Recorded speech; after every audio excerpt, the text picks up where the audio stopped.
ಹಿಡ್ಕೊಳ್ರು ಅಂದೆ. ಏನೂ ಇಲ್ಲ ಕೊಡೋಕೆ. 2 ಎತ್ತಿಂದ ಹಗ್ಗ ಇದ್ದು ಒಂದಿಗೊಂದು ಜಾಯಿಂಟ್ ಮಾಡಿ ನಾನು ಹಗ್ಗ ಅವ್ರಿಗೆ ಕೊಟ್ಟೆ, ನಾನು ಎತ್ಕೊಂಡು ಹಿಡ್ಕೊಂಡು ನಿಂತ್ಕೊಂಡೆ. ಬಾ ನಿನ್ನೆ ಹಬ್ಬ ಇದೆ, ಊಟಕ್ಕೆ ಬಾ, ಊಟ ಮಾಡ್ಕೊಂಡು ಹೋಗೋಣ ಅಂತೇಳಿ ಕರ್ಕೊಂಡ್ಬಂದಿರೋದು ಹುಡುಗ. ಅವನು ಅವ್ರ ಅಮ್ಮನಿಗೆ ಫೋನ್ ಮಾಡಿದಾಗ ಬೇಡ ನಾನು ಬರ್ತೀನಿ 5 ನಿಮಿಷಕ್ಕೆ, ನೀನು ಇಲ್ಲೇ ಇರು ಅಂತ ಹೇಳಿದ್ರು. ಕೇಳಿಲ್ಲ, ಹುಡುಗ ಬಂದು ಕರ್ಕೊಂಡ್ಬಂದಿರೋದು. ಇವಾಗ ನಾನು ತಿಳ್ಕೊಬೋದಲ್ವಾ ಹುಡುಗನ ಏನಾದ್ರು ಮಾಡಿದಾನೇನೋ ಅಂತೇಳಿ. ಸ್ನೇಹಿತರೆ ನಮಸ್ಕಾರ, ನಾನು ನಿಮ್ಮ ರಾಕೇಶ್ ಆರುಂಡಿ. ಒಂದು ನಿಗೂಢವಾದಂಥ ಕೇಸ್ ಇಲ್ಲಿಯವರೆಗೂ ಕೂಡ ಕುತೂಹಲವಾಗಿದೆ. ಯಾಕೆಂದ್ರೆ ನಿನ್ನೆ ಸಂಜೆ ಒಂದು 5 ಯುವಕರು ಇದೇ ಅಬ್ಬಲಗೆರೆ, ಅಂದ್ರೆ ನಿಮಗೆ ಶಿವಮೊಗ್ಗದ ಸಮೀಪದ ಅಬ್ಬಲಗೆರೆ ಹತ್ರ ಒಂದು ಚಾನಲ್ ಏರಿ ಬರುತ್ತೆ, ನೀವು ದೃಶ್ಯಗಳಲ್ಲಿ ಗಮನಿಸ್ತಾ ಇದ್ರಿ. ಇವತ್ತು ಅದೇ ಹುಡುಗನ ಕುಟುಂಬದವರು ಎಲ್ಲರೂ ಕೂಡ ನನ್ನ ಜೊತೆ ಇದ್ದಾರೆ. ಭಾಳಷ್ಟು ಮಾತನಾಡಲಿಕ್ಕೆ ಇದೆ. ಯಾಕೆಂದ್ರೆ ಸಂಜೆಯ ಹೊತ್ತಿಗೆ, ಅಂದರೆ ನಿನ್ನೆ ಸಂಜೆ 5:30 ಹೊತ್ತಿಗೆ 5 ಜನ ಯುವಕರು ಇಲ್ಲಿ ಈಜಾಡಲಿಕ್ಕೆ ಅಂತ ಬರ್ತಾರೆ. ಆರಂಭದಲ್ಲಿ ಇದನ್ನು ಪ್ರತ್ಯಕ್ಷದರ್ಶಿಯಾಗಿ ನೋಡಿದಂಥ ಒಬ್ಬ ವ್ಯಕ್ತಿ ಕೂಡ ಇಲ್ಲಿದ್ದಾರೆ. ಸಂಜೆ ಹೊತ್ತಿಗೆ ಅವ್ರು ಈಜಾಡುವಂಥ ತುರ್ತಿ ಏನಿತ್ತು ಅನ್ನೋ ಒಂದು ಗೊಂದಲ. ಆದರೆ ಇದೇ ಸಮೀಪ ಒಂದು ಬಾರ್ ಕೂಡ ಇದೆ. ಬೇರೆಯವರೆಲ್ಲ ಒಂದಿಷ್ಟು ಕನ್ಫ್ಯೂಷನ್ಸಲ್ಲೂ ಕೂಡ ಮಾತನಾಡ್ತಾ ಇದ್ದಾರೆ. ಅವ್ರು ಮದ್ಯ ಸೇವನೆ ಮಾಡಿರ್ಬೋದು, ಜೊತೆಗೆ ಅಲ್ಲಿಂದ ಇಲ್ಲಿಗೆ ಬಂದಿರ್ಬೋದು, ಅದಾದಮೇಲೆ ಈಜಾಡ್ಲಿಕ್ಕೆ ಮುಂದಾಗಿರ್ಬೋದು ಅಂತ. ಆದರೆ ಒಬ್ಬ ಹುಡುಗ ಮಾತ್ರ ನೀರಿಗೆ ಬಿದ್ದು, ಇನ್ನು ಉಳಿದವರು ಕೂಡ ಈಜು ಬರ್ತಾ ಇರಲಿಲ್ವಾ, ಏನಾದರೂ ಅವ್ರ ಕೃತ್ಯ ಏನಾದರೂ ಇದೆಯಾ, ಅದು ಮಿಸ್ ಆಗಿ ಏನಾದರೂ ಇವರೆಲ್ಲರೂ ಅದನ್ನು ಕೆಲವೊಂದನ್ನು ಮುಚ್ಚಿಡ್ತಾ ಇದ್ದಾರೆ. ಈ ಥರದ ಅನೇಕ ಅನುಮಾನಗಳು, ಗೊಂದಲಗಳು ಈಗಲೂ ಕೂಡ ದಟ್ಟವಾಗಿರೋದು. ಸರ್, ನಾನು ನಿಮ್ಮ ಹತ್ರ ನೇರವಾಗಿ ಕೇಳ್ತೀನಿ, ನಿನ್ನೆ ಎಷ್ಟೊತ್ತಿಗೆ ಈ ಘಟನೆ ನಡೆದಿದ್ದು? ಆ ಯುವಕ ಇಲ್ಲಿ ಈಜಾಡ್ಲಿಕ್ಕೆ ಹೋದಾಗ ನೀವು ನೋಡಿದ್ರಿ, ದೂರದಿಂದಲೇ ಗಮನಿಸಿದ್ರಿ ಅಂತ ಹೇಳ್ತೀರಿ, ಏನಾಯ್ತು ಸರ್? ಸರ್, ನಾನು ಬಂದೆ ಎತ್ಕೊಳ್ಳಿ ಮೈಸೂರು ಅಂತೇಳಿ ಬೇಸಾಗಿ ಹೋಗಿದ್ದೆ. ಯಾವ ಊರು ಸರ್ ನಿಮ್ದು? ನಮ್ದಿದೆ ಊರ ಬೆಳಗ್ಗೆ. ಓಕೆ. ಬಂದು ಎತ್ಕೊಳ್ಳಿ ಮೈ ತೊಳಸ್ತೆ, ಗಾಡಿ ಕಟ್ಟಿದೆ, ಚೈನು ಇದು ಹಲ್ಗೆ ತೊಳಿತಾ ಇದ್ದೆ. ಅಷ್ಟರಲ್ಲಿ 2 ಹುಡುಗರು ಬಂದು ಬಟ್ಟೆ ಬಿಚ್ಚಿಲಿಟ್ಟು ಕಲ್ಲಿನ ಮೇಲೆ ಬಂದು ನಿಂತಿದ್ರು. ಇಲ್ಲಿ ನಿಂತ್ಕೊಂಡು ನೀನು ಈಜ್ ಬರುತ್ತಾ, ನಾವು ಹಾರನ ಅಂತೇಳಿ 2 ಮಾತಾಡ್ತಾ ಇದ್ರು. ನಾನು ಸುಮ್ಮನೆ ಕೆಳಗೆ ಚೆಂಡು ಹಾಕೊಂಡು ತೊಳಿತಾ ಇದ್ದ ಹಲ್ಗೆನ. ಇಲ್ಲೇ ಇದ್ವಿ. ರಪ್ ಅಂತ ಒಬ್ಬನ ಹಾರೇ ಬಿಟ್ಟ. ಆಮೇಲೆ ಇವನು ಇನ್ನೊಬ್ಬನ ಈಜ್ ಬರೋನೇನೋ, ಅವನು ಈಜ್ ಬರೋನು. ಅವ್ನು ನಿಂತ್ಕೊಂಡ ನೀನು ಈಜ್ ಬರುತ್ತೋ ಇಲ್ಲ ಅಂತ ಕೇಳ್ತಾ ಇದ್ದ. ಕೆಳಗೆ ಬಿದ್ದು ಯಾವಾಗ ಕಾಲು ಕೆಳಗೆ ಹೋತೋ ಅವಾಗ ಮ್ಯಾಲೆ ಎದ್ದು ಹಿಂಗೆ ಅಂದ. ಅವನು ನನ್ ಬೀಜ್ ಬರಲ್ಲ ಅಂದ.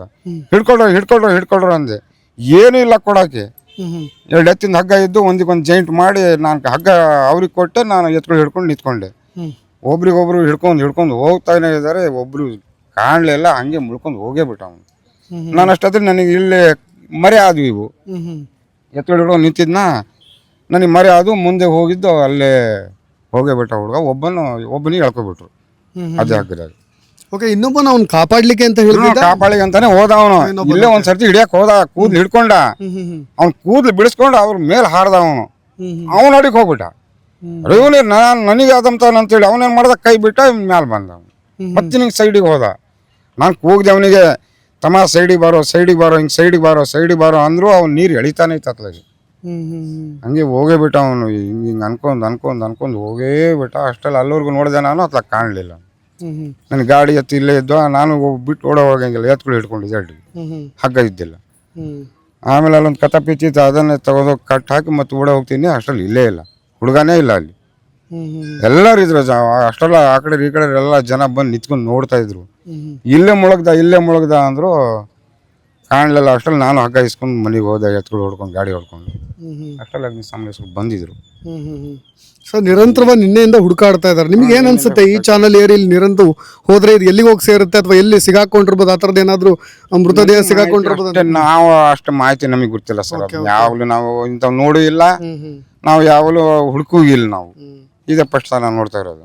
5 ಯುವಕರು ನೋಡಿದಾಗ ಎಷ್ಟು ವಯಸ್ಸಾಗಿರ್ಬೋದು ಸರ್ ನಿಮ್ಮ ಅಂದಾಜು? ಎಲ್ಲರೂ ಸರ್ ಅವೆಲ್ಲ SLC ಹುಡುಗರು ಸರ್. ಅವರು 15 ವರ್ಷ, 16 ವರ್ಷ. ಬೇರೆ ಏನಾದ್ರು ಮಾತಾಡ್ತಾ ಇದ್ರ, ತಲಾಟೆ ಅಥವಾ ಮಾತು ಇಲ್ಲ, ಕಥೆನೂ ಇಲ್ಲ. Okay okay. ನನಗೆ ಈಜ್ ಬರುತ್ತೇನೋ ಅಂತ ಕೇಳಿದ್ರು. ಅವನು ಮಾತು ಆಡ್ಲಿಲ್ಲ, ರಪ್ ಅಂತ ಬಿದ್ದ ಅವನು. ನಾನೇ ಹೆದರ್ ಬಿಟ್ಟು ಅವ್ನು ಬಿದ್ದಿದ್ ನೋಡಿ. ಸಡನ್ ಆಗಿ ಬಂದಿದ್ದು. ಬಟ್ಟೆ ಎಲ್ಲ ಬಿಚ್ಚಿದ್ನ? ಬಟ್ಟೆ ವಾಚ್ ಎಲ್ಲ. ಸ್ಲಿಪ್ಪರ್ ಒಂದು ಇಲ್ಲಿ ಕಾಣ್ತಾ ಇದೆ, ನಾನು ಹಾಗೆ ತೋರಿಸ್ತೇನೆ ನಿಮಗೆ. ಹುಡುಗನ ಸ್ಲಿಪ್ಪರ್ ಇಲ್ಲೇ ಇದೆ, ಬಟ್ಟೆ ಎಲ್ಲ ಇತ್ತೇನೋ, ಪೊಲೀಸರು ತಗೊಂಡಿರ್ಬೋದು ಮೇ ಬಿ. ವಾಚ್ ಎಲ್ಲ ಇಲ್ಲೇ ಇತ್ತು, ಕರೆ ವಾಚ್ ಇತ್ತು. ಬಿಟ್ಟೆ ನಾನು ಗಾಡಿ ಹೊಡ್ಕೊಂಡು ಹೋಗ್ಬಿಟ್ಟು. ಅಷ್ಟೇ ಸರ್ ನಡೆದಿರೋದು. ಏನಾದ್ರು ಡ್ರಿಂಕ್ಸ್ ಆ ಥರದ್ದು ಏನಿಲ್ಲ? ಇನ್ನು 10th ಹುಡುಗರು ಪಾಪ, ನಾವು ಅನುಮಾನ ಪಡೋದು ಬೇಡ, ಬಟ್ ನೀವು ಹತ್ತಿರದಿಂದ ನೋಡಿದ್ದು ಕೇಳ್ತಾ ಇದ್ದೀನಿ. ಇಲ್ಲ ಸರ್, ನನ್ನ ಪಾಡಿಗೆ ನಾನು ಸುಮ್ಮನೆ ತೊಳ್ತಾ ಇದ್ದೆ. ಅವ್ರು ಬಂದು ನಾನು ಹಿಂದ್ಗಡೆ, ನಾನು ಮಕಾನು ನೋಡ್ಲಿಲ್ಲ ಪಾಪ. ಬಿದ್ದಾಳೆ ಮಕ ನೋಡಿದ್ದು ನಾನು. ಹಿಂದ್ಗಡೆ ಬಂದು ರಪ್ಪ ಅಂತ ಬಿದ್ರು ಅವರು. ನಾನು ನೋಡ್ಲಿಲ್ಲ. ಆಮೇಲೆ ನೋಡಿದೆ ನಾನು ಅವ್ರಿಗೆ, ಹುಡುಗರು ನೋಡೋ ಹಾಳಾಗೋಗ್ಲಿ. ಅಷ್ಟು ತಕ್ಷಣ ಗಾಡ ಬಂದು ಹಗ್ಗ ಬಿಚ್ಕೊಂಡು ಕೊಟ್ಟೆ ಅವ್ರಿಗೆ. 2 ಹಗ್ಗ ಜಾಯಿಂಟ್ ಮಾಡಿ ಕೊಟ್ಟೆ, ಉದ್ದ ಇರ್ತದೆ ಅದು. ಅಷ್ಟರಲ್ಲಿ ಹಿಡಿಲೇ ಇಲ್ಲ, ಹೋಗೇ ಬಿಟ್ರು ಅವರು. ಆ ಕೃಷ್ಣ ಅನ್ನೋ ಹುಡುಗ ಈಗ ನಾಪತ್ತೆ ಆಗಿದಾನಲ್ವಾ, ಅವರ ಕುಟುಂಬದವರು ಎಲ್ಲರೂ ಇದ್ದಾರೆ. ನೀವೆಲ್ಲರೂ ಈ ಕಡೆ ಬನ್ನಿ ಅಮ್ಮ, ಮಾತಾಡಿಸ್ತೀನಿ, ಒಂದಿಷ್ಟು ಮಾಹಿತಿಯನ್ನು ತಿಳ್ಕೊಳ್ಳೋಣ. ಜೊತೆಗೆ ಹೇಳಿ ಅಮ್ಮ, ಕೃಷ್ಣ ಅನ್ನೋ ಹುಡುಗ ಜೊತೆಗೆ ಅವ್ರ ಫ್ರೆಂಡ್ಸ್, ಅವ್ರ ಸರ್ಕಲ್, ಗ್ಯಾಂಗ್ ಬಗ್ಗೆ ಏನು ಹೇಳ್ತೀರಿ, ಎಷ್ಟೊತ್ತಿಗೆ ಬಂದಿದ್ದು ಏನು ಅಂತ? ನೀವಲ್ವಾ ನೀವು? ನನಗೂ ಗೊತ್ತಿಲ್ಲ ಸರ್, ಅವರೆಲ್ಲ ಹೇಳಿದ್ರ ಮೇಲೆ ಇಷ್ಟೊತ್ತಿಗೆ ಬಂದು ಇಲ್ಲಿ ಬಿದ್ದಿರೋದಂತ ಗೊತ್ತಾಗಿರೋದು. ಅಲ್ಲ, ಅವ್ರ ತಂದೆ ತಾಯಿ ಬಗ್ಗೆ ಏನ್ ಕೆಲಸ ಮಾಡ್ತಾರೆ ಏನು? ಅವಳು ಆಶಾ ವರ್ಕರ್, ನಮ್ ತಂಗಿ ಆಶಾ ವರ್ಕರ್ ಆಗಿ ಕೆಲಸ ಮಾಡ್ತಾಳೆ. ಅವ್ರ ಗಂಡ ಕಟಿಂಗ್ ಶಾಪ್ ಮಾಡೋದು. ಮಗನೂ ಮಾಡ್ತಾ ಇದ್ದ ಕಟಿಂಗ್ ಶಾಪ್. ಕೆಲಸ ಮಾಡ್ತಿದ್ದ. ಓ, ಈಗ ಕೃಷ್ಣ ಮಾಡ್ತಾ ಇದ್ದ ಕಟಿಂಗ್ ಎಲ್ಲಿ, ಯಾವ ಊರಲ್ಲಿ ಕಟಿಂಗ್ ಶಾಪ್ ಇದೆ? ಬೊಮ್ಮನ ಕಟ್ಟೆಯಲ್ಲಿ. Okay okay. ರಜಾ ಇದ್ದಾಗೆಲ್ಲ ಕಟಿಂಗ್ ಮಾಡ್ಕೊಂಡು ಹೋಗೋನು. ಹುಡುಗ ಊಟಕ್ಕೆ ಬಾ, ನಿನ್ನೆ ಹಬ್ಬ ಇದೆ, ಊಟಕ್ಕೆ ಬಾ, ಊಟ ಮಾಡ್ಕೊಂಡು ಹೋಗೋಣ ಅಂತೇಳಿ ಕರ್ಕೊಂಡ್ ಬಂದಿರೋದು ಹುಡುಗ. ಅವನು ಅವ್ರ ಅಮ್ಮನಿಗೆ ಫೋನ್ ಮಾಡಿದಾಗ ಬೇಡ ನಾನು ಬರ್ತೀನಿ 5 ನಿಮಿಷಕ್ಕೆ, ನೀನ್ ಇಲ್ಲೇ ಇರು ಅಂತ ಹೇಳಿದ್ರು. ಕೇಳಿಲ್ಲ, ಹುಡುಗ ಬಂದು ಕರ್ಕೊಂಡ್ ಬಂದಿರೋದು. ಇವಾಗ ನಾನು ತಿಳ್ಕೊಬೋದಲ್ವಾ ಹುಡುಗನೇ ಏನಾದ್ರು ಮಾಡಿದಾನೇನೋ ಅಂತ ಹೇಳಿ, ತಳ್ಳಿದಾರ ಅಥವಾ ಏನೋ ಮಾಡಿದಾನೆ ಅಂತ ಕೇಳ್ಬೋದಲ್ಲ ನಾವು. ಅವ್ರ ಫ್ಯಾಮಿಲಿನೂ ಯಾರು ಬಂದಿಲ್ಲ, ಇಷ್ಟೋ ತನಕನೂ ಯಾರು ಬಂದ್ ಕೇಳಿಲ್ಲ. ಹುಡುಗರು ಫ್ಯಾಮಿಲಿ ಅವ್ರು ಯಾರು ಬಂದಿಲ್ವಾ? ಯಾರು ಬಂದಿಲ್ಲ. ಹೋಗಿದ್ದೀವಿ ಅಂತ ಹೇಳ್ತಾ ಇದ್ದಾರೆ ಪೊಲೀಸರು. ಕರ್ಕೊಂಡು ಹೋಗಿದಾರ ಅಥವಾ ದುಡ್ಡು ಕೊಟ್ಟು ಮನೆ ಕರ್ಕೊಂಡು ಹೋಗಿದಾರ ಗೊತ್ತಿಲ್ಲ. ಒಟ್ಟ 5 ಜನ ಬಂದಿರೋದು ಸರ್. ಏನ್ ವಿಚಾರಣೆ ಮಾಡಿದ್ದಾರೆ ಹುಡುಗರು ಅಂತಾನು ಇನ್ನೂ ಗೊತ್ತಾಗಿಲ್ಲ. ಏನ್ ಅವಾಗ್ಲೇ ಕರ್ಕ ಬಂದಿದ್ರು ಅಂತ ಒಂದು ಸುದ್ದಿ ಒಂದು ಗೊತ್ತಾಯ್ತು ಅಷ್ಟೇ. ಅದ್ರ ಮೇಲೆ ಹುಡುಗರು ಏನ್ ಹೇಳಿಕೆ ಕೊಟ್ಟಿದ್ದಾರೆ ಅಂತಾನು ಗೊತ್ತಾಗಿಲ್ಲ. ನಿಮಗೆ ಅವ್ರ ಜೊತೆಗೆ ಬಂದಿರೋ ಹುಡುಗರ ಮೇಲೆ ಏನಾದ್ರು ಅನುಮಾನ ಡೌಟ್ ಇದೆ, ಅನುಮಾನ ಇದೆ. ಅವರೆಲ್ಲ ಫ್ರೆಂಡ್ಸೇ ತಾನೆ, ಜೊತೆಗಿದ್ದವರೇ ತಾನೆ? ಏನಾದ್ರು ಇದಕ್ಕಿಂತ ಮುಂಚೆ ಜಗಳ, ಸಣ್ಣ ಪುಟ್ಟ ಫ್ರೆಂಡ್ಸ್ಗಳ ಮಧ್ಯೆ ಅವ್ರ ಫ್ಯಾಮಿಲಿ ಅವರು ಏನು ಹೇಳಿಲ್ವಾ ಅಪ್ಪಾಜಿ ಅಮ್ಮ? ಏನು ಹೇಳಿಲ್ಲ, ಅದೆಲ್ಲ ಗೊತ್ತಿಲ್ಲ ನಮ್ಗೆ.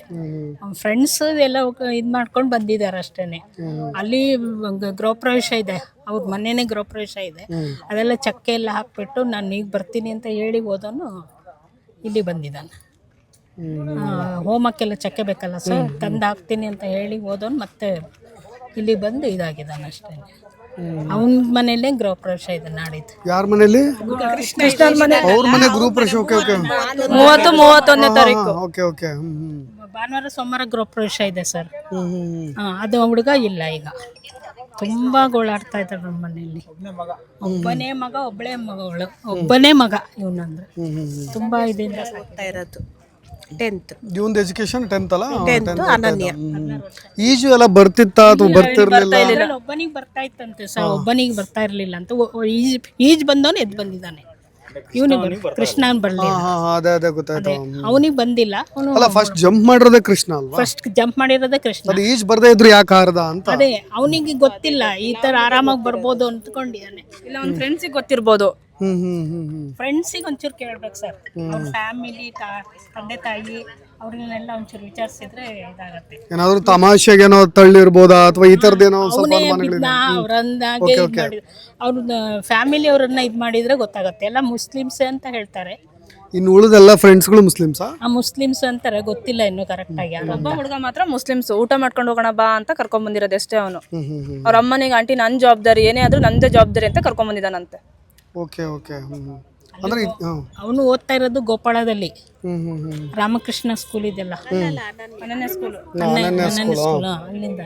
ಅಲ್ಲಿಂದ ಓದ್ತಾ ಇದ್ದಿದ್ದು. ಅಲ್ಲಿಂದ ಫ್ರೆಂಡ್ಸ್ ಬಂದಿದ್ದು ಅಂತ.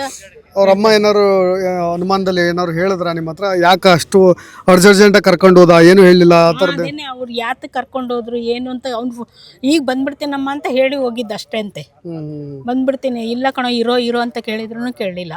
ಈಗ ಒಂದು 5 ನಿಮಿಷ ಬಂದ್ಬಿಡ್ತೀನಿ ಅಂತ ಹೋದವನು ಬರಲೇ ಇಲ್ಲ. ಅದೇ ಇವಾಗ ಆಗಿರೋದು. Okay okay. ನೀವು ಅವ್ರ ತಂದೆ ತಾಯಿ ಹತ್ರ ಮಾತಾಡಿದ್ರ? ಏನು ಹೇಳಿದ್ರು ಅವರು? ತಾಯಿ ಮನೇಲಿ ಅವ್ರು ನಮ್ಮ ನಾದ್ನಿ ಮಗ ಅವರು ಅಳ್ತಾ ಇದ್ದಾರೆ. ಅವ್ರ ಜೊತೆ ಹುಡುಗರಿಗೆ ಕೇಳ್ಬೇಕು ಸರ್. ಒಬ್ನೇ ಮಗ. ಅವ್ರಿಗೆ ಆಧಾರ ಯಾರು ಇಲ್ಲ ಸರ್. ಅವ್ರಿಗೆ ಆಧಾರ ಯಾರು ಇಲ್ಲ, ಒಬ್ನೇ ಇದ್ದಿದ್ ಮಗ. ಅದು ಈಗ ಇದಾಗ್ಬಿಟ್ಟಿದ್ದಾರೆ. ಅದೇ ಅವ್ರಿಗೆ ನ್ಯಾಯ ಬೇಕು. ಅವ್ರ ಜೊತೆ ಹುಡುಗರಿಗೆ ಕೇಳಬೇಕು, ಏನು ಅವನೇ ಬಿದ್ದ, ಏನು ಅವನು ಏನಾರು ಮಾಡಿದ್ರ, ದೂಕಿದ್ರ ಅಂತ ಅವ್ರು ಕೇಳಿದ್ರೆ ಗೊತ್ತಾಗ್ಬಿಡುತ್ತೆ ಸರ್. ನಿಮ್ಮ ಮೇಲೆ ಏನಾರು ಅನುಮಾನ ಇದೆಯಾ ನಿಮಗೆ? ನಮಗೇನಿಲ್ಲ ಸರ್, ನಮಗೇನಿಲ್ಲ. ನಾವು ಅವ್ರ ಜೊತೆ ಹುಡುಗರು ಬಂದಿದಾರ ಅಂತ ಕೇಳಿದಲ್ಲ ನಾವು, ಹಂಗಾಗಿ ನಾವು ಹೇಳ್ತಾ ಇರೋದು. ಅಲ್ಲ, ಇದರಲ್ಲಿ ಅಟ್ಲೀಸ್ಟ್ ಒಂದ್ ಸ್ವಲ್ಪ ನ್ಯಾಯಸಮ್ಮತವಾಗಿ ತನಿಖೆ ಮಾಡಿದ್ರೆ ಗೊತ್ತಾಗುತ್ತೆ ಅನ್ನೋ ತರದಲ್ಲಿ ಏನಾದ್ರು ಹೇಳ್ತೀರಿ? ಅವ್ರ ಫ್ರೆಂಡ್ಸ್ ಏನಾದ್ರು ಇದ್ ಮಾಡಿದ್ರ ಅಥವಾ ತಳ್ಳಿದ್ರ ಅಥವಾ ಅವ್ರ ಫ್ಯಾಮಿಲಿ ಒಂಚೂರು ತನಿಖೆ ಮಾಡಿ ನೋಡ್ಬೇಕು ಸರ್. ಒಬ್ಬನೇ ಹುಡುಗ ಇನ್ನು ಗೃಹ ಪ್ರವೇಶ ಆಗಿಲ್ಲ, ಅಷ್ಟು ಇದಾಗಿ ಹೋಗಿದ್ದಾನೆ ಅಂತಂದ್ರೆ ಒಂಥರ ಭಯನೇ ಆಗತ್ತೆ. ಮಾತಾಡ್ತಾರಾ ಸರ್? ಮಾತಾಡಿ ಅಷ್ಟು ದೂರ ಬೊಮ್ಮನಕಟ್ಟೆ ಇಲ್ಲಿಂದ ಎಷ್ಟು ಕಿಲೋಮೀಟರ್ ಆಗುತ್ತೆ ಕೃಷ್ಣ ಅವರ ಮನೆಯಿಂದ ಈ ಒಂದು ಚಾನಲ್ ಏರಿಗೆ ಎಷ್ಟು ಕಿಲೋಮೀಟರ್ ಆಗುತ್ತೆ? 5 ಕಿಲೋಮೀಟರ್ ಆಗುತ್ತೆ. ತುಂಬಾ ಇದಾಗುತ್ತೆ. ರೆಗ್ಯುಲರ್ ಏನಲ್ಲ, ನಿಮಗೆ ಗೊತ್ತಿಲ್ಲ ಹೆಚ್ಚಿನ ಮಾತು. ಇಲ್ಲಿಗೆ ಈ ಕಡೆ ಬರೋದು, ಈ ಚಾನಲ್ ಏರಿಗೆ ಬರೋದು ರೆಗ್ಯುಲರ್ ಅಲ್ಲ. ಕರ್ಕೊಂಡ್ ಬಂದಿರೋದು ಅಂತ ಉದ್ದೇಶ ಓಕೆ ಓಕೆ, ಅವರೇ ಕರ್ಕೊಂಡು ಬಂದಿರೋದು. ಅಂತ ಹೇಳ್ತಾ ಇದ್ದಾರೆ. ಅದೇ ಬಿರಿಯಾನಿ ಮಾಡ್ಕೊಂಡು ಹೋಗೋಣ ಅಂತೇಳಿ ಅವ್ರ ಫ್ಯಾಮಿಲಿ ಫ್ಯಾಮಿಲಿ ಹುಡುಗನ್ನ ಅವನು ಹೋಮಕ್ಕೆ ಚಕ್ಕೆ ಅವೆಲ್ಲ ಬೇಕಿತ್ತು, ಅದಕ್ಕೆ ಕುಂಸಿಗೆ ಬಂದಿದ್ದಾನು ಅವೆಲ್ಲ ಮನೆ ತಗೊಂಡು ಗೃಹಪ್ರವೇಶ ಇದ್ದಿತ್ತು. ಮನೆ ಗೃಹಪ್ರವೇಶ ಇದಕ್ಕೆ. ಅವಾಗ ಬಂದಾಗ ಅವನು ಅಲ್ಲಿಂದ ತಗೊಂಡು ಬಂದಿದ್ದಾನೆ. ತಗೊಂಡ್ಮೇಲೆ ಅಮ್ಮನಿಗೆ ಫೋನ್ ಮಾಡಿದ್ದಾನೆ. ಫೋನ್ ಮಾಡ್ಬಿಟ್ಟು ಇಲ್ಲಮ್ಮ ಫ್ರೆಂಡ್ ಕರೀತಾನೆ, ಇಲ್ಲಪ್ಪ ಎಲ್ಲೂ ಹೋಗ್ಬೇಡ, ಮನೆ ಗೃಹಪ್ರವೇಶ ಇದೆ, ಎಲ್ಲೂ ಹೋಗ್ಬೇಡ, ಮನೇಲೇ ಇರು. ಅವರಮ್ಮ ಆಶಾ ಕಾರ್ಯಕರ್ತರು. ಹಂಗೆ ಸ್ವಲ್ಪ ನಾನು ಮನೆ ಕರೆಯೋದೆಲ್ಲ ಇರುತ್ತಲ್ಲ ಸರ್, ಈಗ ಮನೆ ಗೃಹಪ್ರವೇಶಕ್ಕೆ ಕದ್ದು ನಾನು ಬರ್ತೀನಿ, ಎಲ್ಲೂ ಹೋಗ್ಬೇಡ ಅಂತ. ಆದರೆ ಒಬ್ಬ ಹುಡುಗ, ಮುಸ್ಲಿಂ ಹುಡುಗ ಬಂದು ಬೈಕಲ್ಲಿ ಕೂರಿಸ್ಕೊಂಡು ಹೋಗಿರೋದು ನೋಡಿದ್ದಾರೆ, ಎಲ್ಲ ನೋಡಿದ್ದಾರೆ. ಅದೇ ಅಷ್ಟರ ಮೇಲೆ ಈ ರೀತಿ ಆಗಿದ್ದು. ಅದೊಂಥರ ಅನ್ಮನೆಗೆ ಬಂದೆ. ಅಂದರೆ ಈಗೂ ಪೊಲೀಸರು ಹೇಳ್ತಾರೆ, ಈಗ ಫಸ್ಟ್ ಇದನ್ನ ಬಗೆಹರಿಲಿ, ಆಮೇಲೆ ಎನ್ಕ್ವೈರಿ ಮಾಡೋಣ ಅಂತಾರೆ. ಯಾವಾಗ ಸರ್ ಮಾಡೋದು ಅಲ್ವಾ? ಆದರೆ ಅವ್ರ ಅಪ್ಪ ಅಮ್ಮ ಆಗಲಿ, ಅವ್ರು ಯಾರೇ ಆಗಲಿ, ಅವ್ರ ಸಂಬಂಧಿಕರಾಗಿ ಯಾರೂ ಇದುವರೆಗೂ ಬಂದು ಏನಾಗಿದೆ ಅಂತ ಇದು ನೋಡಿಲ್ಲ. ಈ ರೀತಿ ಇದೆ. ಏನು ಮಾಡೋದು ಸರ್? ನಾವು ಯಾರಿಗೆ ಕೇಳ್ಬೇಕು ನ್ಯಾಯ? ಹಂಗ್ರೆ ಇದ್ರ ಬಗ್ಗೆ ಹೋರಾಟ ಮಾಡಿದ್ರೆ ಅದೇ ಬಗ್ಗೆ ಹೇಳ್ತಾರಲ್ಲ ಸರ್. ಈಗ ಫಸ್ಟ್ ಶವ ಸಿಗಲಿ ಅಂತಾರೆ. ಸಿಕ್ಕಾದ್ಮೇಲೆ ಏನಾಗುತ್ತೆ ಸರ್? ನನಗೆ ಶವ ತೊಗೊಂಡೋಗಿ ಮನೆಗೆ ಹಾಕ್ತೀವಿ, ಅಲ್ಲಿ ಮುಗೀತಲ್ಲ ಅಲ್ಲಿಗೆ ಅಲ್ವಾ? ಅಲ್ಲ ಸರ್, ಒಂದು ನ್ಯಾಯ ರೀತಿಯಲ್ಲಿ ಎನ್ಕ್ವೈರಿ ಮಾಡಲಿ. ನಾವು ಅವರ ಅಪರಾಧಿಗಳು ಅಂತ ನಾವು ಹೇಳ್ತಾ ಇಲ್ಲ, ಆದರೆ ನಮಗೂ ಆತ್ಮಗೌರವ ಇರುತ್ತಲ್ಲ. ಒಂದು ಸಮಾಧಾನ ಆದಂಗ ಯಾವ ಕಾರಣಕ್ಕೆ ಈ ರೀತಿ ಆಡ್ದ, ಅವನಿಗೆ ಈಜು ಬರ್ತಾ ಇತ್ತು ಅಥವಾ ಬರ್ತಾ ಇರಲ್ವೋ, ಅಥವಾ ಹುಡುಗರೇ ಆರಿಸಿದ್ರು ಅಥವಾ ಇವನೇ ಹಾರದ್ನೋ ಅನ್ನೋ ಸಮಾಧಾನ ನಮಗೆ ಬೇಕಾ? ತಪ್ಪು ಯಾರು ಮಾಡಲಿ ಸರ್, ಆದರೆ ಆ ತಪ್ಪನ್ನು ಯಾರು ಮಾಡಿ ನಮ್ಗೆ ಗೊತ್ತಾಗಬೇಕು. ಎಷ್ಟು ಅಡಿ ಇದೆ ಸರ್ ಇದು ಆಳ? 15 ಅಡಿ ಆಳ ಇದೆ. 15 ಅಡಿ ಆಳ ಇದೆ ಸರ್. ಇಲ್ಲಿ ಫೈರ್ ಇದ್ರವರು ಒಂದು ಗಳ ತಂದು ಕೊಟ್ಟಾಗ ಅದನ್ನ ಹಾಕಿದ್ರೆ 15 ಅಡಿ ಫುಲ್ ಮುಳುಗಿದೆ. ಈಗ ಮುಳುಗು ತಗ್ನ 5 ಜನ ಇಳಿದಿದ್ರು. ಅವರು ಕೂಡ 15 ಅಡಿ ಇದೆ ಅಂತಾನೆ ಹೇಳಿದ್ರು, ಬಿಟ್ರೆ ಅದಕ್ಕಿಂತ ಕಮ್ಮಿ ಅಂತ ಹೇಳಿಲ್ಲ. ಮುಂದೆ ಏನಾದ್ರು ಉಸುಬಿದೆಯಾ ಅಥವಾ ಗಿಡ ಗಂಟಿ ಏನಾದ್ರು? ಗಿಡ ಗಂಟೆ ಇಲ್ಲ. ಈಗ ಗಣಪತಿ ಹಬ್ಬ ಬೇರೆ ಸಂದರ್ಭ ಬರ್ತಾ ಇದೆ. ದಯವಿಟ್ಟು ಈ ಚಾನಲ್ ಕಾಂಟ್ರಾಕ್ಟರ್ ಆಗ್ಲಿ, ಯಾರೇ ಒಬ್ರು ಆಗ್ಲಿ, ಚಾನಲ್ ಏನ್ ಇದ್ ಮಾಡ್ತಾರಲ್ಲ, ಅವ್ರು ಈಗ ಕೂಡ್ಲೆ ಈ ಘಟನೆ ಆಗಿರೋದು ಮುಗಿದೋಯ್ತು, ಇಲ್ಲಿ ಬಿಟ್ಬಿಡ್ತಾರೆ. ಇದ್ರ ಮೇಲಾರು ಎಚ್ಚೆತ್ಕೊಂಡು ಇಲ್ಲಿಗೊಂದು ಯಾವ್ದಾರ ಒಂದು ಬೇಲಿ ಆದ್ರೂ ಆಯ್ತು, ಜಾಲರಿ ಆದ್ರೂ ಹಾಕ್ಲೇಬೇಕು. ಇಲ್ಲಾಂದ್ರೆ ಗಣಪತಿ ಹಬ್ಬದಲ್ಲಿ ಯಾರೇ ಆದ್ರೂ ಮಿಸ್ ಆಗಿ ಹೋಗ್ತಾರೆ, ಅವಾಗ ಹಿಡಿಯಾಕಂತೂ ಆಗಲ್ಲ. ಈ ತರ ನೀರ್ ಕಮ್ಮಿ ಮಾಡ್ಬೇಕು ಅಂದ್ರೆ ಈಗ ನಾವು ಸ್ಟ್ರೈಕ್ ಮಾಡ್ದಂಗ್ ಮಾಡ್ಕೊಂಡ್ ಕುತ್ಕೊಬೇಕು. ಯಾರು ಬರಲ್ಲ, ಅಲ್ಲಿ ತನಕ ಯಾರು ಬಂದಿಲ್ಲ. ಸ್ಟ್ರೈಕ್ ಮಾಡಿರೋದಕ್ಕೆ ಇಷ್ಟು ಜನ ಪೊಲೀಸ್ ಬಂದಿದ್ದಾರೆ, ಹೌದಾ? ಯಾರು ಮಾಡಿರ್ಲಿಲ್ಲ ಅಂದ್ರೆ ಯಾರು ಬರ್ತಿರ್ಲಿಲ್ಲ. ಈಗ ಇದು ಆಗಿರೋದು ಮುಗೀತು, ಇಲ್ಲಿ ಮರ್ತ್ ಬಿಡ್ತಾರೆ. ಈಗ ಅವ್ರು ಮರಿತಾರೆ, ಎಲ್ಲರೂ ಮರಿತಾರೆ. ಆದ್ರೆ ಅವ್ರಿಗೆ ಹೇಳ್ತಿರೋದು ಒಂದೇ, ಇದು ಚಾನಲ್ ಕಾಂಟ್ರಾಕ್ಟರ್ ಯಾರು ಇದಾರಲ್ಲ, ಅವ್ರು ಏನಿದ್ರು ಇಂಜಿನಿಯರ್ ಅವರು ಫಸ್ಟ್ ಜಾಲರಿ ಹಾಕ್ಸ್ಬೇಕು. ಇರೋದು ಇಲ್ಲಿಂದ 15 ಕಿಲೋಮೀಟರ್ 20 ಕಿಲೋಮೀಟರ್ ಕಡತ್ಕಟ್ಟೆ ಅಂತ ಇದೆ, ಅಲ್ಲಿದೆ. ಆ ಗೇಟ್ನು ಓಪನ್ ಮಾಡಿದ್ದಾರೆ, ಅಲ್ಲೂ ಸಿಗಾಕಣಲ್ಲ. ಅಲ್ಲಿಂದ ಹೋಯ್ತು ಅಂದ್ರೆ ಎಲ್ಲಿಗೆ ಹೋಗತ್ತೆ? ಸಿಗಲ್ಲ. ಕುಟುಂಬದವ್ರು ಏನ್ ಮಾಡ್ಬೇಕು? ಅದೇ ದುಃಖದಲ್ಲಿ ಇರ್ತಾರೆ, ಹೌದಾ? ಈಗ ಮುಗ್ದೋಯ್ತು. ಈಗ ಏನಿದೆಯೋ ಇದ್ರ ಮೇಲ್ಗಡೆ ಮಾಡ್ಲೇಬೇಕು. ಗಣಪತಿ ಹಬ್ಬದಲ್ಲಿ ಮತ್ತೆ ಸುತ್ತಮುತ್ತ ಏನಾದ್ರು ಸೇಫ್ಟಿ ಇದೆಯಾ? ಏನಾದ್ರು ಸ್ವಲ್ಪ ಎಲ್ಲೂ ಸೇಫ್ಟಿ ಇಲ್ಲ. ಎಲ್ಲರೂ ಸೇಫ್ಟಿ ಇದೆ ಸರ್. ಏನಕ್ಕಾರು ಒಂದು ದನ ಕರ ಬಂತು, ಒಂದು ಏನಕ್ಕೋ ಬಂದ್ವಿ ಸರ್, ಏನಕ್ಕೋ ಒಂದು ಬಂದಿವಿ ಅಂದ್ರೆ ಏನೋ ಸೇಫ್ಟಿ ಇದೆ ಸರ್. ಯಾರು ಬಿದ್ದರೆ ಯಾರು ಕೇಳಾರ? ಇಲ್ಲಿ 15 ಅಡಿ ಆಳ ಇದೆ. ವಯಸ್ಸಾದ್ರೆ ಬರ್ತಾರೆ, ಮಕ್ಕಳು ಬರ್ತಾರೆ, ಏನು ಸೇಫ್ಟಿ ಇದೆ ಸರ್ ಇಲ್ಲಿ? ಸ್ವಲ್ಪ ನೋಡಿ, ಏನೇನು ಸೇಫ್ಟಿ ಇಲ್ಲ. ಯಾರಿಗೆ ಕೇಳ್ಬೇಕು ನಾವು ಹಂಗಾರೀಗ? ಚಾನಲ್ ಸರಿ ಸರ್, ನೀರು ಬೇಕು, ಎಲ್ಲ ಪ್ರತಿಯೊಬ್ಬರಿಗೂ ಬೇಕು, ರೈತರಿಗೆಲ್ಲ ಬೇಕು, ಆದರೆ ಸೇಫ್ಟಿ ಬೇಕಲ್ಲ ಸರ್, ಅಲ್ವಾ? ಆ ಸೇಫ್ಟಿಗೆ ಯಾರಿಗೆ ಹೋಗಿ ಕೇಳಬೇಕು? ನಿನ್ನೆ ಆಗಿತ್ತು ಸರ್ ಘಟನೆ, ಇವತ್ತಿನವರೆಗೂ ಒಬ್ಬ ಪೊಲೀಸ್ ಬಂದಿಲ್ಲ. ಈಗ ಯಾವ ನಾವು ಸ್ಟ್ರೈಕು ಅಂತ ನಿಂತ ಮೇಲೆ ಅಷ್ಟು ಬಂದಿದ್ದಾರೆ. ಈಗ ಮತ್ತು ಇಷ್ಟೊತ್ತಂಗೆ ಎಂತ ಮಾಡ್ತಾಯಿದ್ರು? ಇಂಜಿನಿಯರ್ ಹೇಳ್ತಾರೆ ನೀರು ಕಟ್ ಮಾಡ್ತೀನಿ ಹೋಗ್ರಿ ಅಂತ. ಲೇಜಿ ಮಾತು. ಒಂದು ಜೀವಕ್ಕೆ ಬೆಲೆ ಇಲ್ವ ಹಂಗಾರೆ? ಅಲ್ವಾ ಸರ್? ಒಂದು ಜೀವಕ್ಕೆ ಬೆಲೆ ಇಲ್ವಾ? ಆ ತಾಯಿ ನೋವು ನೋಡಿ ಸರ್, ನೋಡಿ, ಒಂದು ಲೋಟ ನೀರು ಕುಡಿದಿಲ್ಲ ಇದುವರೆಗೂ. ಅವ್ರ ಅಜ್ಜಿ ನೋಡೋಗಿಲ್ಲ, ಅಲ್ಲಿ ಬಿಡೋ ಅಂತ ಅಳ್ತಾ ಇದೆ. ಯಾರಿಗೆ ಹೇಳ್ಬೇಕು? ಅವ್ರ ಅಜ್ಜ ನೋಡ್ರೆ ಸೈಲೆಂಟಾಗಿ ಕೂತಿದ್ದಾರೆ, ಮೊದಲನೇ ಹಾರ್ಟ್ ಅಟ್ಯಾಕ್ ಪೇಷೆಂಟ್ ಅವರು. ಯಾರಿಗೆ ಹೇಳ್ಬೇಕು ನಾವು ಈ ನೋವನ್ನ? ಮನೆ ಗೃಹಪ್ರವೇಶ ಇಟ್ಕೊಂಡಾರೆ, ಸಾಮಾನೆಲ್ಲ ತರಿಸ್ಕೊಂಡಾರೆ, ಮನೆ ಗೃಹಪ್ರವೇಶ 30-31 ಮಾಡಬೇಕು, ಮಗನ ಹೆಸರು ಇಡಬೇಕು ಅಂತ ಮಗನ ಹೆಸರು ಇಟ್ಟಿದ್ದಾರೆ ಮನೇಲಿ. ಈಗ ಆ ತಾಯಿ ಯಾರಿಗೆ ಹೇಳ್ಬೇಕು? ಅಲ್ವಾ ಸರ್? ಏನು ಮಾಡೋದು, ಯಾರಿಗೆ ನ್ಯಾಯ ಕೇಳೋಣ? ಸ್ನೇಹಿತರೆ, ಈ ಕೇಸ್ನಲ್ಲಿ ನೋಡಿ ನಾನು ಭಾಳಷ್ಟು ಪ್ರಶ್ನೆಗಳಿದ್ದಾವೆ. ಕೃಷ್ಣ ಅನ್ನೋ ಹುಡುಗ ಬೊಮ್ಮನಕಟ್ಟೆ, ಅಲ್ಲಿಂದ 5 ಕಿಲೋಮೀಟರ್ ದೂರ SSLC ಓದ್ತಾ ಇದ್ದಾನೆ. ತಾಯಿ ಆಶಾ ಕಾರ್ಯಕರ್ತೆ, ಮನೇಲಿ ಒತ್ತಾಯಪೂರ್ವಕವಾಗಿ ಒಬ್ಬ ಹುಡುಗ.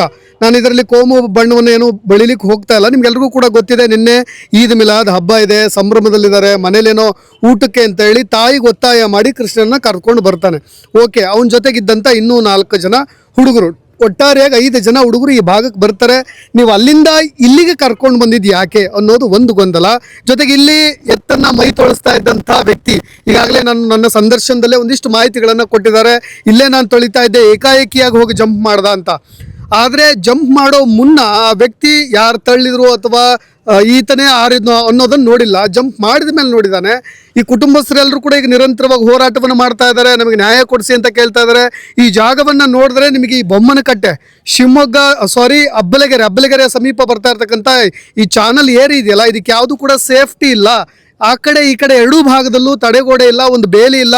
ಇಲ್ಲಿರ್ತಕ್ಕಂಥ ಕಾಂಟ್ರಾಕ್ಟರ್, ಇಂಜಿನಿಯರ್ ಬಂದು ಇದನ್ನೆಲ್ಲವನ್ನು ಕೂಡ ಸರಿಪಡಿಸಿ ಇನ್ನು ಮುಂದೆ ಯಾದ್ರು ಅಂತ ಕೇಳ್ತಾ ಇರೋದು. ಒಟ್ಟಾರೆ ಒಂದು 15 ಅಡಿ ಆಳ ಇರ್ತಕ್ಕಂಥ ಈ ಜಾಗದಲ್ಲಿ ತೇಲಿ ಹೋದಂಥ ಆ ಹುಡುಗ ಎಲ್ಲಿ ಹೋಗಿ ಸಿಗಾಕೊಂಡಿದ್ದಾನೆ, ಬದುಕಿದಾನೋ ಸತ್ತಿದಾನೋ ಗೊತ್ತಿಲ್ಲ. ಆದರೆ ಈಗಲೂ ಕೂಡ ಅವ್ರ ಕುಟುಂಬಸ್ಥರಾಗಿರ್ಬೋದು, ಅವ್ರ ಬಂಧು ಬಳಗದವರಾಗಿರ್ಬೋದು, ಒಂದು ಅನುಮಾನವನ್ನು ವ್ಯಕ್ತಪಡಿಸ್ತಾ ಇರೋದು ಅದೇ ಕಾರಣಕ್ಕೆ ಆತ ಯಾಕೆ ಒತ್ತಾಯಪೂರ್ವಕವಾಗಿ ಮನೆಯಿಂದ ಏಕಾಏಕಿಯಾಗಿ ಕರ್ಕೊಂಡು ಬಂದ ಅಂತ ಹೇಳಿ ಅವರೆಲ್ಲರೂ ಕೂಡ ಅನುಮಾನಗಳನ್ನು ವ್ಯಕ್ತಪಡಿಸ್ತಾರೆ. ಪ್ರಾಮಾಣಿಕವಾಗಿ ತನಿಖೆ ಮಾಡಿ. ನಿನ್ನೆವರೆಗೂ ಕೂಡ ನಿನ್ನೆ ರಾತ್ರಿ ಇಡೀ ರಾತ್ರಿ ಹುಡುಕಾಡಿದ್ದಾರೆ. ಎಲ್ಲರೂ ಕೂಡ ಇಲ್ಲೇ ಇದ್ದಾರೆ. ನಾವು ಪ್ರತಿಭಟನೆ ಮಾಡದೇ ಇದ್ದರೆ, ಹೋರಾಟ ಮಾಡದೇ ಇದ್ದರೆ ಯಾವ ಪೊಲೀಸ್ನವರು ಕೂಡ ಬರ್ತಾ ಇರಲಿಲ್ಲ ಅಂತ ಒಂದು ಕ್ಲಾರಿಟಿ ಬೇಕು ಅವರಿಗೆ ಒಂದು ಸ್ವಲ್ಪ ನೆಮ್ಮದಿಯ ನಿಟ್ಟುಸಿರು ಬೇಕು. ಯಾಕೆಂದರೆ 2 ದಿನಗಳ ನಂತರ ಅದೇ ಕೃಷ್ಣನ ಮನೆಯಲ್ಲಿ, ಆ ಹುಡುಗ ಕೃಷ್ಣನ ಮನೆಯಲ್ಲಿ ಗೃಹ ಪ್ರವೇಶ ಕಾರ್ಯಕ್ರಮ ಇದೆ. ಇಂಥ ಸಮಯದಲ್ಲಿ ಅವನು ಇಲ್ಲಿಗೆ ಬಂದು ಈಜಾಡ್ತಕ್ಕಂಥ ಉದ್ದೇಶ ಏನಿತ್ತು? ಜೊತೆಗೆ ಅವ್ರು ಒಂದಿಷ್ಟು ಏನಾದರೂ ನಿಮಗೆ ಗೊತ್ತಿರುತ್ತೆ, ಈಗೆಲ್ಲ ವ್ಯಸನಿಗಳು ಕೂಡ ಆಗಿಬಿಟ್ಟಿರ್ತಾರೆ ಹುಡುಗರು. ಅವ್ರು ಹಾಗಿದ್ದಾರೆ ಅಂತ ಹೇಳ್ತಿಲ್ಲ, ಬಟ್ ಏನಾದರೂ ಕೆಟ್ಟ ಚಟಗಳಿಗೆ ದಾಸರಾಗಿ ಅಥವಾ ಈ ಥರದ್ದು ಏನಾದರೂ ಕೃತ್ಯಕ್ಕೂ ಕೂಡ ಮುಂದಾಗಬಿಟ್ರ ಅನ್ನೋ ಥರದ ಅನುಮಾನಗಳನ್ನು ಅವ್ರ ಕುಟುಂಬದವರು ವ್ಯಕ್ತಪಡಿಸ್ತಾ ಇದ್ದಾರೆ. ಜೊತೆಗೆ ಆ ಹುಡುಗ ಹಾಕ್ಕೊಂಡಿರ್ತಕ್ಕಂಥ ಚಪ್ಪಲಿಯನ್ನು ನಾನು ನಿಮಗೆ ನೇರವಾಗಿ ತೋರಿಸ್ತಾ ಇದ್ದೀನಿ. ಇದೇ ಜಾಗದಲ್ಲಿ ಚಪ್ಪಲಿಯನ್ನು ಬಿಡ್ತಾನೆ. ಆತ ಹಾಕ್ಕೊಂಡಿರ್ತಕ್ಕಂಥ ಉಡುಪುಗಳನ್ನೆಲ್ಲ ಇದೇ ಬಂಡೆ ಮೇಲೆ ಇಡ್ತಾನೆ. ನೇರವಾಗಿ ಹೋಗಿ ಆ 4 ಜನರು ಹುಡುಗರು ಈ ಒಂದು ಕಟ್ಟೆ ಇದೆಯಲ್ವಾ, ಈ ಕಟ್ಟೆ ಮೇಲೆ ನಿಂತ್ಕೊಳ್ತಾರೆ. ಜೊತೆಗೆ ಇಲ್ಲಿ ಸ್ನಾನ ಮಾಡಿಸ್ತಾ ಇರ್ತಕ್ಕಂಥ ವ್ಯಕ್ತಿ ಪಕ್ಕದಲ್ಲಿ ಇಲ್ಲಿಂದ ಆ ಹುಡುಗ ಜಂಪ್ ಮಾಡ್ತಾನೆ. ಈಗ ನಿರಂತರವಾಗಿ ಶೋಧ ಕಾರ್ಯಾಚರಣೆ ನಡೀತಾ ಇದೆ. ಕುಟುಂಬದವ್ರು ಒಂದು ಕಡೆ ನ್ಯಾಯ ಕೊಡಿಸಿ ಅಂತಿದ್ದಾರೆ, ಒಂದು ಕಡೆ ಆ ಹುಡುಗನನ್ನು ಕೊನೆಯದಾಗಿ ಆ ಮುಖದರ್ಶನವನ್ನಾದರೂ ಮಾಡಿಸಿ ಅಂತ. ಯಾಕೆಂದರೆ ಈ ನೀರು ನೇರವಾಗಿ ಕಡದಕಟ್ಟೆ ಕ್ರಾಸ್ವರೆಗೂ ಹೋಗ್ಬಿಡುತ್ತೆ. ಅಲ್ಲಿಂದ ಆ ಕಡೆ ಹೋಗ್ಬಿಟ್ರೆ ಆ ಮೃತದೇಹ ಸಿಗೋದು ಕೂಡ ಕಷ್ಟ ಸಾಧ್ಯವಾಗ್ಬಿಡುತ್ತೆ ಅಂತ. ಒಂದು ಕಡೆ ಮನೆಯಲ್ಲಿ ಶುಭ ಸಂದರ್ಭ, ಇನ್ನೊಂದು ಕಡೆ ಶೋಕ ಸಾಗರ, ಮನೆಯಲ್ಲೆಲ್ಲ ಸ್ಮಶಾನ ಮೌನ ಆವರಿಸಿರೋದು. ಆ ಕುಟುಂಬಕ್ಕೆ ನ್ಯಾಯ ಬೇಕು. ಆ ಕೆಲಸವನ್ನು ಪೊಲೀಸ್ನವ್ರು ಮಾಡಬೇಕು. ತನಿಖೆಯ ಮುಖಾಂತರ ಇದಕ್ಕೆ ಏನು ಕಾರಣ ಅನ್ನೋದು ಕೂಡ ಗೊತ್ತಾಗಬೇಕು ಅನ್ನೋದೇ ಅವ್ರ ಕುಟುಂಬದವರ ಆಗ್ರಹ ಅಂತ ಹೇಳ್ತಾ, ನೋಡೋಣ ಸಾಧ್ಯವಾದರೆ ಅವ್ರ ಕುಟುಂಬದವ್ರನ್ನೂ ಕೂಡ ಮಾತನಾಡಿಸೋ ಪ್ರಯತ್ನವನ್ನು ಮಾಡ್ತೀನಿ. ಅವ್ರ ತಂದೆ ತಾಯಿಯನ್ನು ಮಾತನಾಡಿಸೋ ಪ್ರಯತ್ನಗಳನ್ನು ಮಾಡ್ತೀನಿ. ಮುಂದೆ ವಿಡಿಯೋದಲ್ಲಿ ಸಿಗೋಣ. ನಾನು ನಿಮ್ಮ ರಾಕೇಶ್ ಆರುಂಡಿ ಅಂತ ಹೇಳ್ತಾ ಧನ್ಯವಾದ.